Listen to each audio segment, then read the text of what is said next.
1945년 8월 15일 일본의 식민지배를 받던 우리나라 일본의 무조건 항복으로 해방됐다. 광복 이후 미국과 소련은 한반도에 남아있는 일본군의 무장 해제를 돕는다는 명분으로 들어왔다. 두 나라는 38선을 긋고 북쪽에는 소련군이 오고 남쪽에는 미군이 와서 분할 통치했다. 소련은 한반도를 사회주의 정부로, 미국은 한반도를 자유주의 정부로 수립하기를 원하였다. 이념 때문에 갈라진 한반도에서 정상거를 하려 했으나 북한의 반대로 해방만 선고하여 대한민국 단독 정부가 수립되었고 이승만이 초대 대통령이 되었고 북한도 김일성을 수상으로 한 정부를 수립했다. 김일성은 한반도의 공산국가 통일을 위해 전쟁 준비를 했고 스탈린에게 전쟁 동의를 구했지만 스탈린은 남한에 주둔한 미군과 전면 충돌을 우려해 계속 거부했다.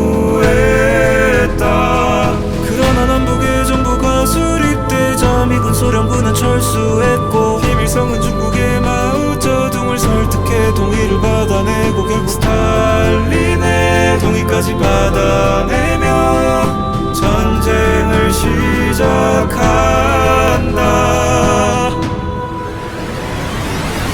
1950년 6월 25일 일요일 새벽 북한의 기습 남침, 한국병사 절반이 휴가에 나가 있었고 압도적인 전력차를 바탕으로 북한은 순식간에 진격하여 3일 만에 서울을 점령했다. 북한군이 서울에 진입했다는 소식을 듣자 한국군은 급히 양군다리 폭파. 북한군은 이로 인해 진격이 지연되는 동안 북한군은 병원 환자들과 수많은 시민들을 인민 재판하며 학살을 하였다.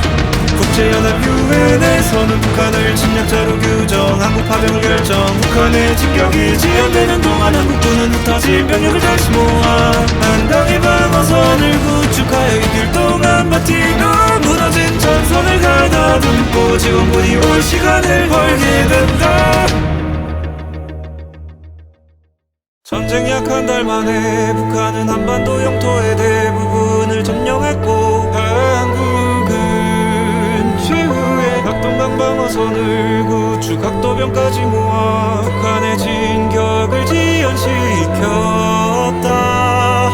북한도 병력 대부분 낙동강 쪽에 집중시켰고 수많은 전투 속에서 한국군과 미군 북한군에서 수많은 전사자가 나왔다.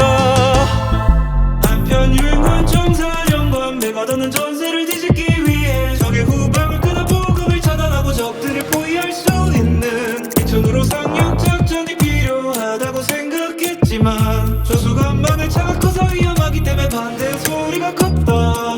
하지만 메가더는 끝까지 밀어붙여 인천 상륙 작전을 감행한다. 같은 시간 북한을 교란시키기 위해 대부분 각도병으로 구성돼 약 772명의 부대원들이 전사 상륙 작전에 투입됐고 열악한 상황 속에 많은 사상자가 나왔지만 북한의 보급로를 끊고 고군분투하다가 수송선을 타고 탈출한다.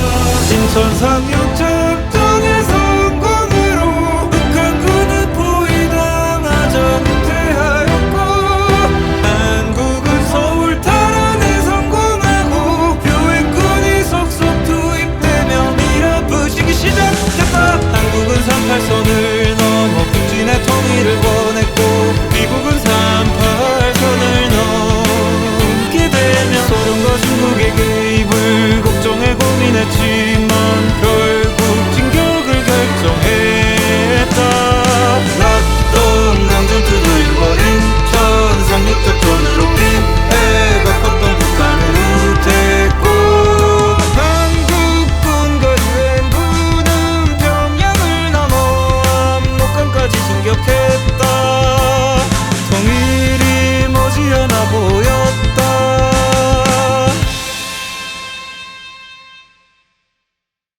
공산국가였던 중국은 한반도가 자본주의 국가가 된다면 위협이 될 거라 느끼고 참전을 결정했다. 한국군과 유엔군은 갑자기 나타난 수십만의 중국군에게 밀리면서 진격을 멈추고 철수한다.